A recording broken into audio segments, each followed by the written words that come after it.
de hoje, eu quero convidar você a dar o oitavo passo, né? Pensando no Celebrando a Recuperação, é o último passo para a sua recuperação. E o passo de hoje implica em nos entregarmos a Deus. Você hoje precisa tomar uma decisão.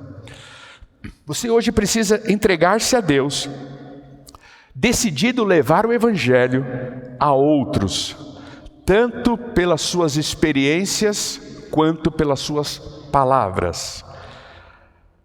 Nós só reciclaremos a nossa dor só será reciclada a partir do momento que ela se torne instrumento para abençoar a vida de outros. Quando nós pensamos em reciclar a dor, nós estamos falando da grande beleza que é viver o Evangelho e nos lembrarmos que muitas vezes Deus nos permite passar por vales, Deus nos permite passar por dores, Deus nos permite descobrir aspectos da nossa vulnerabilidade, exatamente porque através dela, Deus quer nos usar para abençoar a vida de outros. E como nós podemos entender isso? 2 Coríntios capítulo 1, eu quero ler com vocês o versículo 3 e 4, depois os versículos de 9 a 11. O texto bíblico diz assim: Louvado seja Deus, Pai de nosso Senhor Jesus Cristo, Pai misericordioso e Deus de todo encorajamento. Ele nos encoraja em todas as nossas aflições, para que com o encorajamento que recebemos de Deus, possamos encorajar outros quando eles passarem por aflições. Versículo 9. De fato, esperávamos morrer, mas como resultado, deixamos de confiar em nós mesmos e aprendemos a confiar somente em Deus, que ressuscita os mortos. Ele nos livrou do perigo mortal e nos livrará outra vez. Nele depositamos nossa esperança, e Ele continuará a nos livrar. E vocês? Nos têm ajudado ao orar por nós. Então, muitos darão graças, porque Deus, em sua bondade, respondeu a tantas orações feitas em nosso favor. Um dos grandes desafios que talvez a vida nos traz, e até mesmo toda a cultura que recebemos e toda a cultura que nos influencia, é acharmos que somente aquele que está preparado pode ser um instrumento de Deus na vida de outros. Porque nós temos a tendência de achar que estar preparado é sermos perfeitos, é não termos exemplos negativos para dar, é não termos exemplos negativos para ensinar. Achamos, pensamos, não sei por que a nossa cultura nos impõe a ideia de que bom testemunho é somente quando nós fazemos coisa certa. De que bom testemunho, ele é atrelado somente às nossas boas atitudes, somente aos nossos bons atos, somente na linha da perfeição. E nunca chegaremos à linha da perfeição do lado de cada eternidade. Estamos esperando, a volta de Cristo, ou passar pela experiência da morte, para recebermos um corpo glorificado, e aí sim desfrutarmos de perfeição. Fora disto, como o apóstolo Paulo nos ensina, somos feitos de carne. E como somos feitos de carne, nós temos a tendência de lidar e de lutar com as nossas vulnerabilidades, com as nossas fragilidades, com os nossos temperamentos, com os nossos traumas, com a nossa educação, com a nossa falta de educação em alguns momentos. E temos que lidar com tudo isso. O oitavo passo nos lembra que Deus quer nos usar como somos e onde estamos para abençoar a vida de outros. O oitavo passo nos lembra que Deus quer aproveitar toda a experiência da vida e todo o conhecimento acumulado para nos derramarmos na vida de outros. Mas para que possamos vencer essa tendência de achar que eu só posso ser usado naquilo que eu sou bom, eu só posso ser usado no exemplo positivo, nós precisamos entender e trazer para a realidade material de novo o sentimento de que somos seres espirituais. Esta semana eu fui muito impactado pelo texto de Gálatas, quando na quarta-feira, o apóstolo Paulo, falando sobre a experiência dos galateus, lembrou-os de que eles não precisavam voltar a se escravizar pela cultura judaica, porque eles tinham recebido a experiência da cruz de Cristo. Eles tinham a convicção de que o Espírito Santo habitava neles. E num determinado momento o apóstolo Paulo fala assim: mas vocês são habitação do Espírito Santo. Vocês foram gerados pelo Espírito. Vocês nasceram do Espírito. A vida cristã começou pelo Espírito. E agora vocês vão abrir mão de tudo isto para voltar a viver pela carne. Pelo esforço do seu braço, pelo esforço da sua perna, pelo esforço do seu intelecto, pelo esforço dos seus contatos. E Paulo chama a atenção dos galateus nesse sentido, dizendo: ei, abram mão disso, voltem a viver pelo Espírito, porque vocês foram gerados pelo Espírito. A vida cristã inicia pelo Espírito. Na manhã de hoje eu quero tentar resgatar no seu coração a consciência de que nós fomos gerados pelo Espírito. A nossa vida cristã começou no Espírito. E nós não precisamos voltar a viver no esforço da nossa humanidade. Devemos viver no Espírito. E se somos seres espirituais, e se fomos gerados pelo Espírito, tudo que acontece em nossas vidas não pode ficar simplesmente na dimensão da matéria. Precisamos entender que as questões espirituais estão envolvidas. Deixa eu dar alguns exemplos.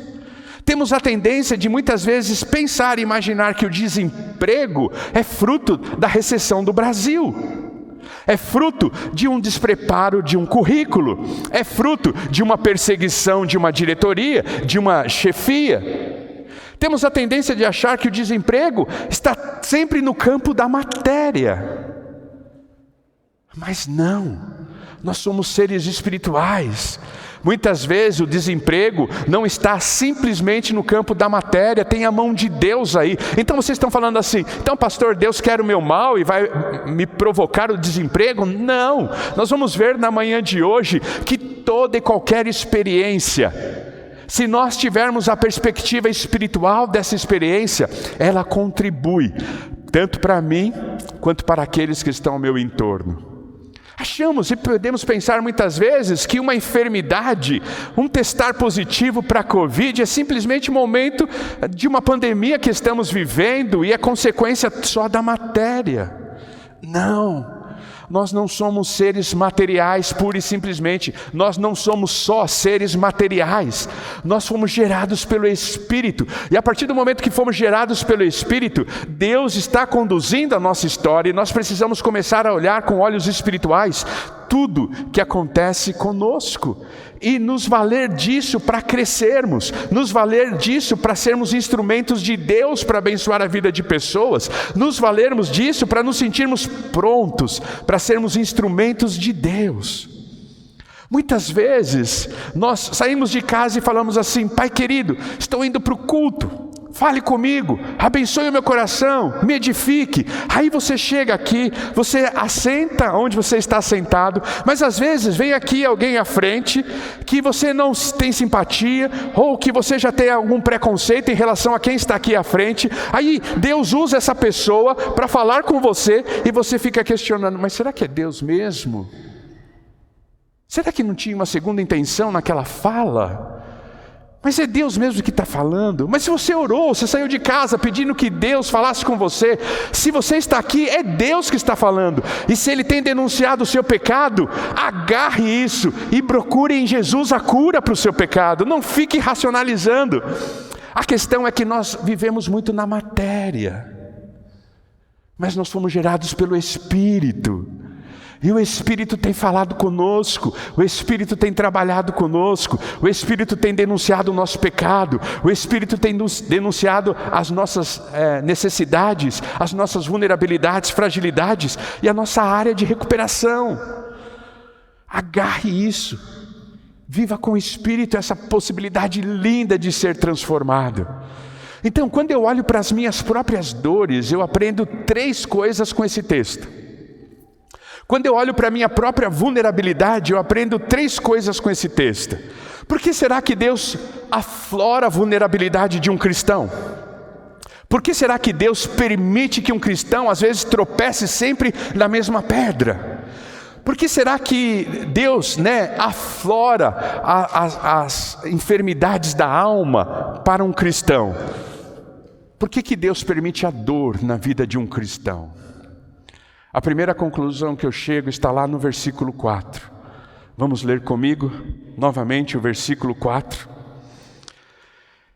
Ele nos encoraja, Jesus, Deus, nos encoraja em todas as nossas aflições, para que com o encorajamento que recebemos de Deus, possamos encorajar outros quando eles passarem por aflições. Vamos entender de maneira prática esse texto? Anos atrás, há um bom tempo atrás, eu estava no velório de um pai e de uma mãe, que estavam sepultando a sua bebezinha de meses. Coisa mais triste é estar numa sepultura ou num velório e você vê aquele caixão branquinho que é quase 40 centímetros, 60 centímetros. E aquele caixão branquinho colocado aqui e as pessoas não têm nem coragem de se aproximar. E eu estava naquele velório. E o que falar para uma mãe que está sepultando a sua bebezinha de meses? Eu me recordo que naquele dia, sem palavras, sem o que dizer, eu simplesmente abracei aquela irmã e disse o seguinte: irmã, eu gostaria de saber o que a irmã está sentindo, mas eu não tenho a mínima ideia da dor da irmã. Mas esse texto diz o seguinte: se tivesse uma mãe ali, que tivesse passado pela mesma experiência, ela teria sido encorajada pelo Eterno, e agora ela estaria pronta para encorajá-la também, aquela mãe. O que o texto bíblico está dizendo, que as nossas experiências, por mais doloridas que elas sejam, elas são instrumentos de Deus para nos encorajar, para que amanhã eu também possa encorajar a outros, para que amanhã eu também possa abençoar a outros. Igreja, durante o meu ministério eu preguei várias vezes, por exemplo, sobre o perdão. Várias vezes sobre o perdão. Mas como foi difícil pregar sobre o perdão, quando de fato eu fui ferido. Porque até eu não ser ferido, eu achava que perdoar era a coisa mais simples do mundo. Era só obedecer o que Deus estava falando, era só obedecer o que as Escrituras estavam falando, era só entender o que Deus pedia de nós, e assim então, voluntariamente, abundantemente, facilmente a gente perdoa. Mas só quando eu fui ferido, é que eu entendi o quanto é difícil perdoar. E na minha experiência, eu demorei 3 anos para verdadeiramente, realmente, perdoar a pessoa que havia me ferido. Imagine 3 anos você tentando, você decidido em perdoar alguém, mas você não consegue perdoar. Então, antes dessa experiência, quando alguém vinha falar comigo e eu falava assim: ó, você precisa perdoar, eu ia para o texto bíblico, lia Paulo, lia outros textos, mostrava então a importância do perdão, ia para Jesus, lia a respeito da oração do Pai Nosso: Pai, perdoa as nossas ofensas, assim como nós temos perdoado aquele que nos tem ofendido, não retenha perdão. Ia para a parábola, de Lucas, e mostrava a respeito dos verdugos que ficavam sobre a cabeça da pessoa quando ela não perdoava. Li então 3, 4, 5 textos bíblicos e dizia assim: irmão, saia daqui e perdoa. Mas agora, quando eu tenho que falar com alguém sobre perdão, eu posso ler os mesmos textos bíblicos, posso mostrar o mesmo caminho que Deus espera de nós a respeito do perdão. Só que eu chego para a pessoa e falo assim: mas espera aí, deixa eu contar a minha história. Eu demorei 3 anos para perdoar a pessoa que eu precisava perdoar. E aí eu conto a minha história. Paulo está dizendo: todas as suas experiências são aproveitáveis diante de Deus, boas e ruins, fáceis e dolorosas. Todas as suas experiências são boas diante de Deus.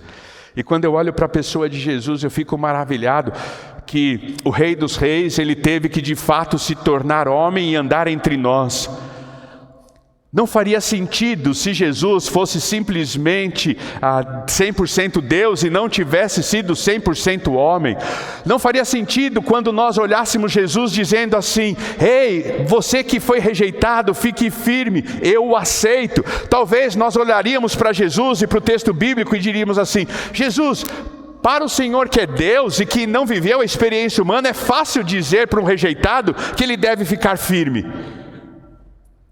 Mas se teve um que foi rejeitado, esse foi Jesus. O texto bíblico diz que ele veio para o que eram os seus, mas os seus não os recebeu. Jesus foi rejeitado.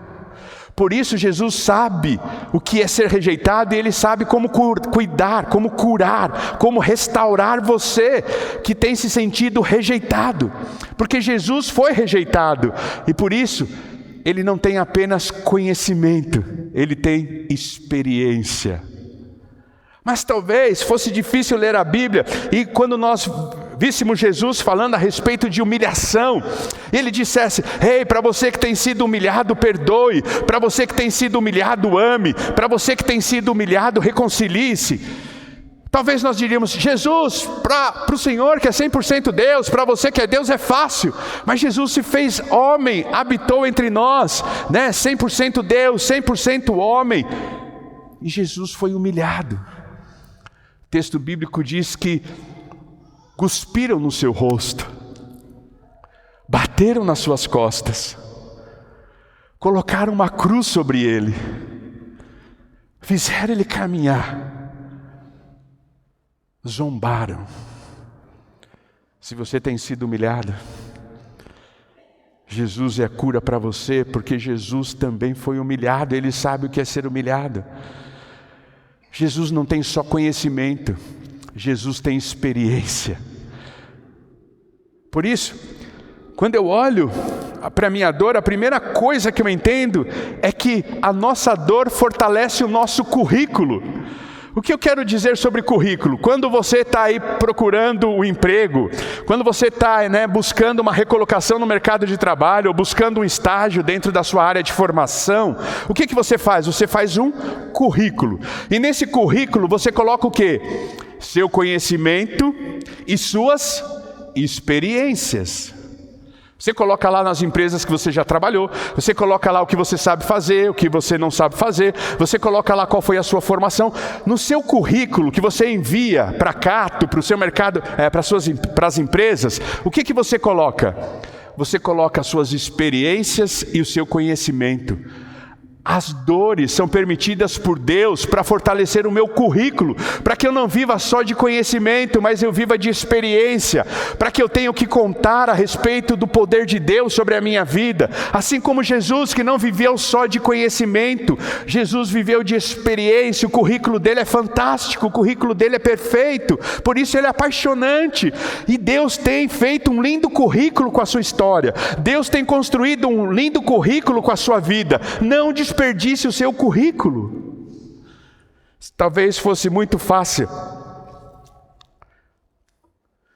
talvez fosse um pouco difícil olhar para Jesus e quando as pessoas difamassem você e Jesus dissesse: não se preocupe com isso, creia no que você é e não dê bola para o que as pessoas acham que você é. Jesus, para o Senhor que é Deus é fácil. Agora vem sentir aqui na pele quando alguém está difamando sobre você. E Jesus estava na cruz. E ao estar na cruz, aqueles soldados, o que mais fizeram com ele na cruz foi difamá-lo. Ei, mas você não é aí, rei dos judeus? Você não disse que salvaria? Você não consegue salvar nem a si mesmo. Salve a si mesmo. Cadê todo o poder que você dizia? Cadê toda a autoridade? Ei, cadê toda a libertação? Como se a cruz fosse a derrota de Jesus. E não, a cruz é a vitória de Jesus. Mas ele foi difamado. E ele entende o que você sente quando você é difamado. Porque o currículo dele é perfeito. Tem experiências e tem conhecimento. Olhe para a sua história. Quantas pessoas você pode abençoar por meio da sua vida, por meio da sua história, por meio dos seus momentos bem-sucedidos e por meio dos seus momentos de derrota. Nós não aprendemos apenas com o que devemos fazer, nós aprendemos também com o que não devemos fazer e por aquilo que passamos e não deveríamos ter feito, e quantas lições nós aprendemos nisso para não fazer de novo e levar outros a não ter a tristeza que nós tivemos ou a superar a tristeza que nós tivemos. Paulo diz: olhem para nós estamos sofrendo por causa de Cristo, estamos passando até pela morte, mas Jesus tem nos encorajado, Deus tem nos encorajado, e o encorajamento de Deus para nós é para que nós possamos encorajar vocês. O sofrimento seu hoje, a sua dor hoje, a sua área de recuperação hoje, a sua vulnerabilidade hoje, é instrumento de Deus para que você possa abençoar a vida de outros amanhã. A grande questão é que nós temos muito medo que as pessoas vejam a nossa vulnerabilidade. Nós temos muito medo que as pessoas vejam quem de fato nós somos, o que de fato nós pensamos, o que de fato nós fazemos. Porque temos medo de que, se as pessoas saberem de fato quem somos, sejamos rejeitados, não sejamos aceitos, não sejamos queridos, não sejamos amados. E aí vivemos uma personagem, vivemos um persona. Mas nessa igreja nós queremos pessoas de carne e osso, verdadeiras. Não queremos personagens. Não queremos que você saia de casa, vista a capa de crente, sente aqui como crente, comporte-se como crente, todo mundo vê que você é perfeito, e quando você sai, você veste outra capa. Não. Jesus te ama do jeito que você é e quer usar o seu jeito para abençoar a vida de outros. Então seja uma pessoa genuína. Seja uma pessoa genuína e não uma persona. Não tenha medo das suas vulnerabilidades, não tenha medo de demonstrá-las, não tenha medo de vivê-las, não tenha medo de que as pessoas saibam e descubram que você não é tão bonitinho como você parece ser, que você não é tão perfeitinho como você parece ser, que você não é tão agradável como você parece ser. Deus quer curar todos nós e fazer com que sejamos pessoas de verdade, com a identidade de Cristo, mas com a certeza de que nós não somos o que queremos ser, mas nós somos o que Ele quer ser e o que Ele diz que sejamos.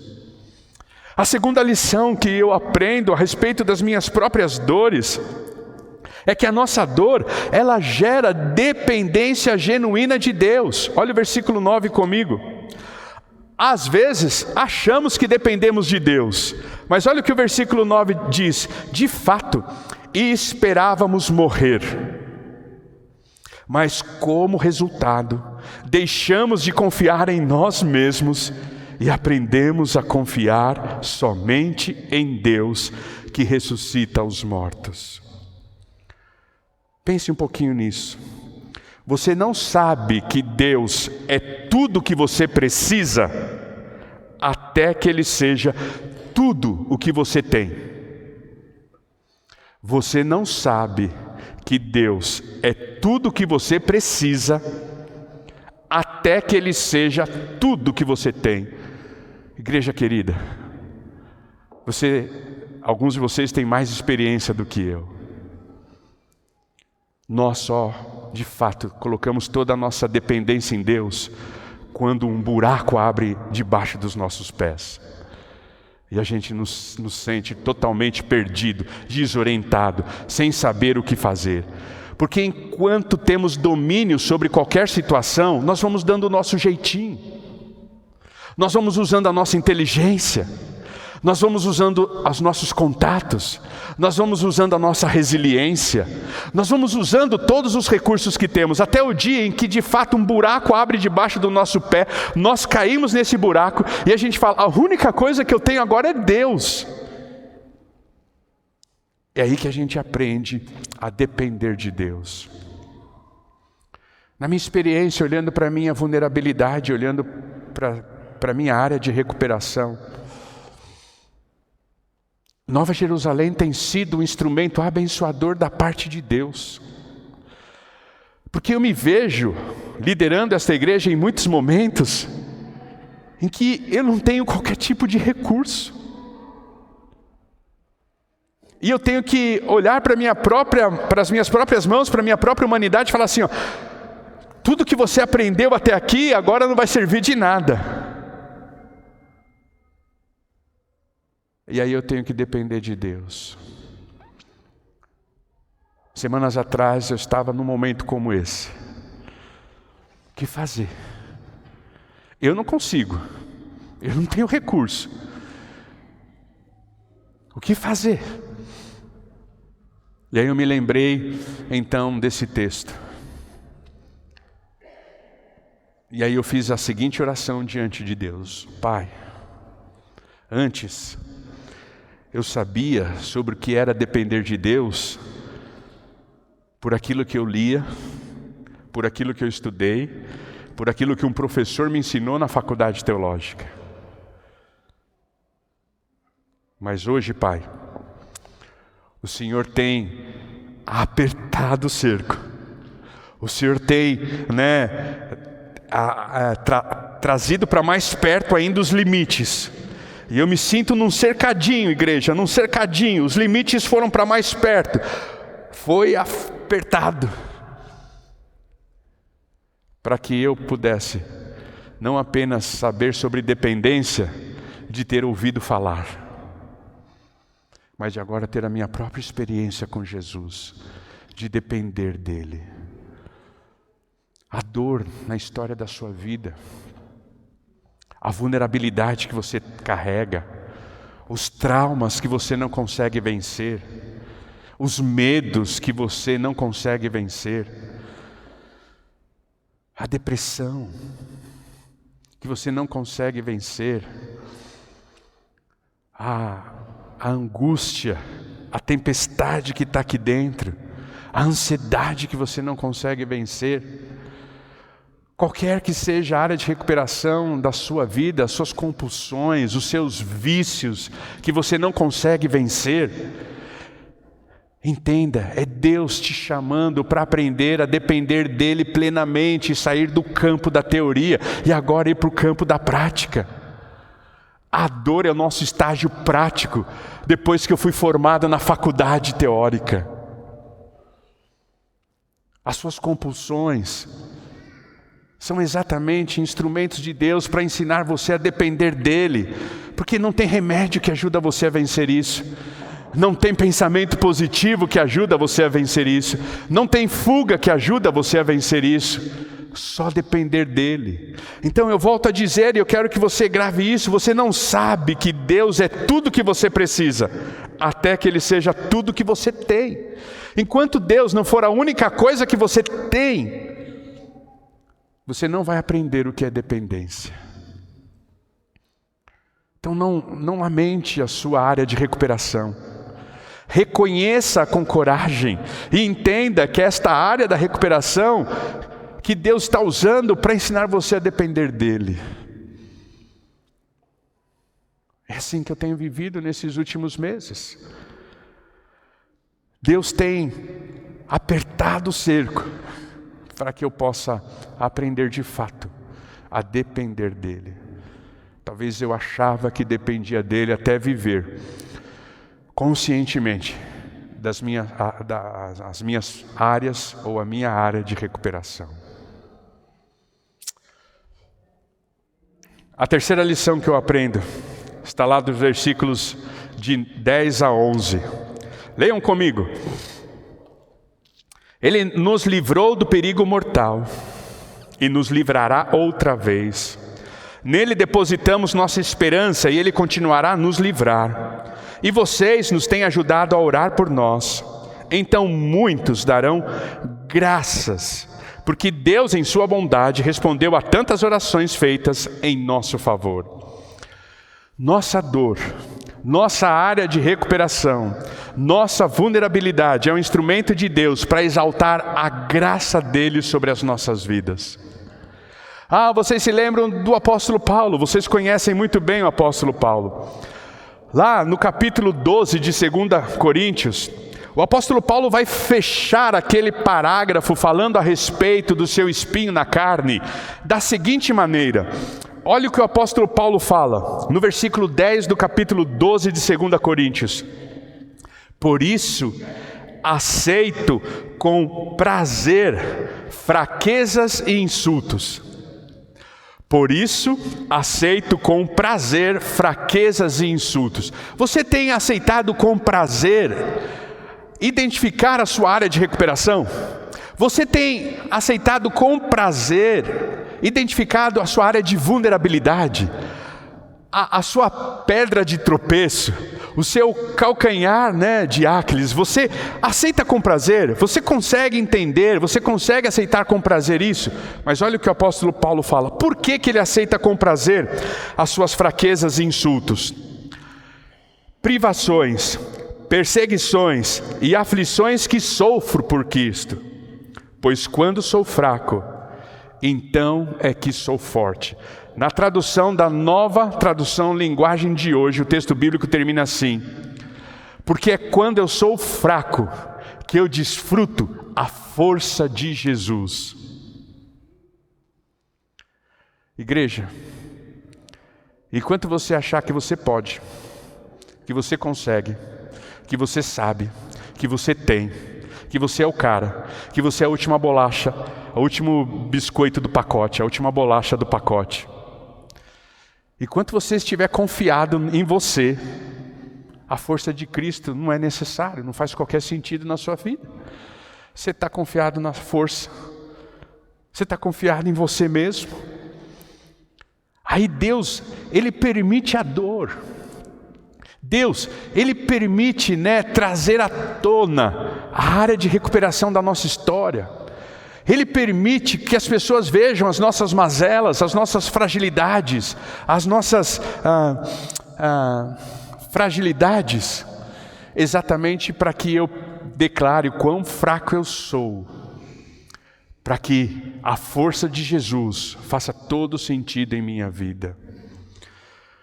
Então, nós precisamos entender que a dor é um sinal. Ninguém é tratado, por exemplo, de depressão, porque depressão não é uma doença. Depressão é um sinal de alguma coisa estar errada em nós. Depressão é a consequência, não a causa. Ninguém é tratado de ansiedade, porque ansiedade não é uma doença. Ansiedade é um sinal de que tem alguma coisa errada em nós, tem alguma coisa fora do eixo. Porque ansiedade não é causa, é consequência. Ninguém é tratado de ira, por exemplo. Ira não é uma doença, ira é um sinal de que alguma coisa errada está conosco, de que tem alguma coisa errada com nós, de que mais fundo nós precisamos ir, e assim precisamos ser tratados. As áreas de recuperação da sua vida não é um problema. As áreas de recuperação da sua vida é o alerta que Deus tem lhe dado, é o sinal que Deus tem acendido, é a maneira como Ele tem chamado a sua atenção para Ele mesmo, é a maneira como Deus tem chamado a sua atenção para si, para lembrar a você de que tem alguma coisa errada. A sua maneira introspectiva de viver não é uma doença. Ela é uma consequência de alguma coisa que lá dentro está errado e que precisa ser averiguado. Não olhe para a sua dor, não olhe para a sua área de recuperação como problema. Olhe para a sua área de recuperação como um sinal de Deus, chamando a sua atenção para que a graça dele seja evidente na sua história, evidente na sua vida.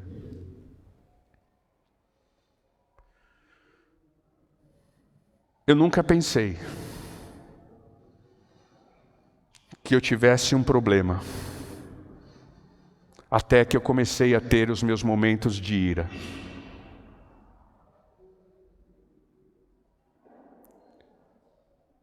No meu primeiro ministério, eu nunca tive manifestação de ira. No meu segundo ministério, eu tive manifestação de ira. E aqui em Nova Jerusalém eu tenho manifestação de ira. E quando eu olho para as minhas manifestações de ira,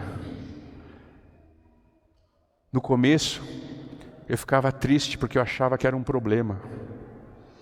Eu ficava me culpando porque eu achava que era uma enfermidade. Ou eu ficava culpando outros porque até então eu nunca tive esse problema. Até entender que ira, ela é simplesmente a oportunidade que Deus tem me dado para tratar áreas da minha vida que durante anos ficaram encobertas. Durante anos ficaram escondidas. Durante anos ficaram sem ser tratadas. E hoje eu vejo a graça de Deus sobre a minha vida. Porque talvez alguns possam dizer, o pastor Fernando é irado. Mas ira não é um problema. Talvez alguns possam dizer, fulano é depressivo. Depressão não é o problema. Talvez outros tantos possam dizer, ciclano é ansioso. Ansiedade não é um problema. Talvez tantos outros possam dizer e rotular e demarcar território com opiniões que não refletem o que de fato é. Ira, no meu caso, é o sinal de alerta de Deus, que tem uma área da minha vida que ficou durante anos e anos e anos e anos e anos sem ser tratadas. E eu não sei por que Deus decidiu agora tratar não a ira, porque ira é consequência, mas tratar a causa que gera a consequência. E por isso, eu estou muito feliz, porque Deus olhou para mim e disse assim, meu filho, chegou a hora de tratar isto. E Ele está tratando.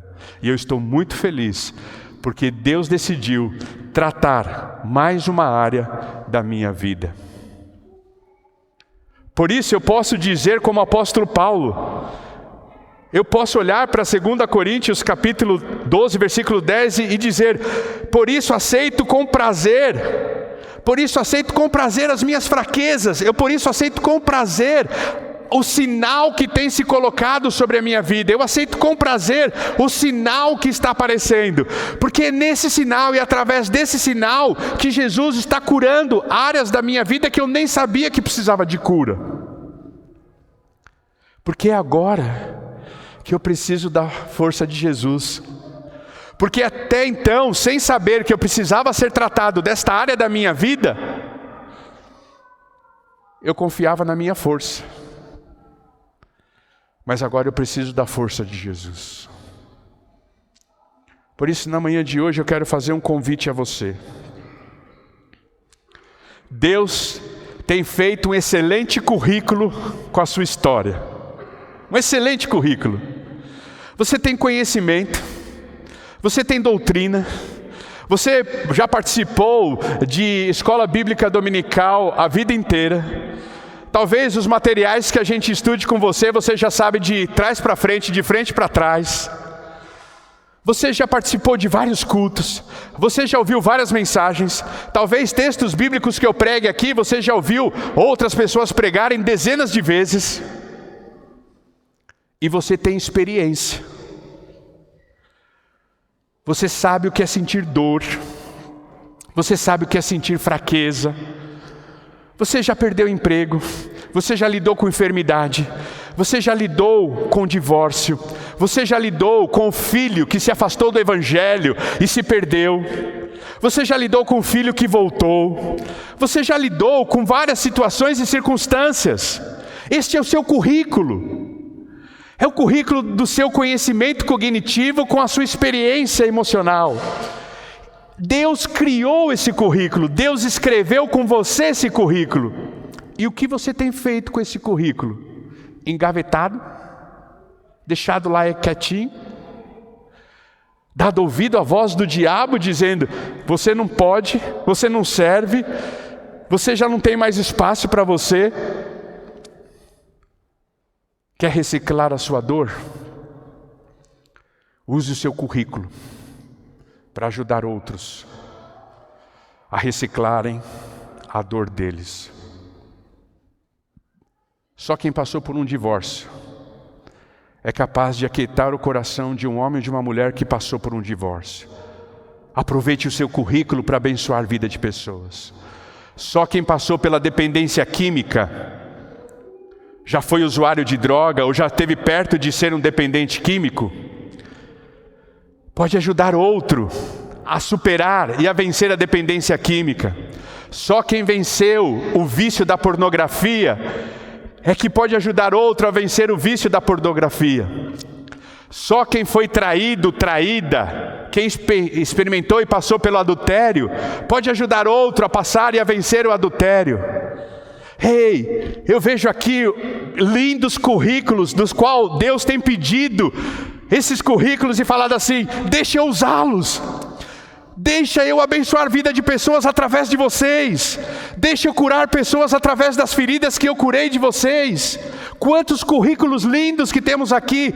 Não engavete o seu currículo. Porque eu sei que quando você está desempregado, a primeira coisa que você faz é ir lá na gaveta e pegar o currículo, atualizá-lo, formatá-lo bonitinho e enviar para o mercado de trabalho.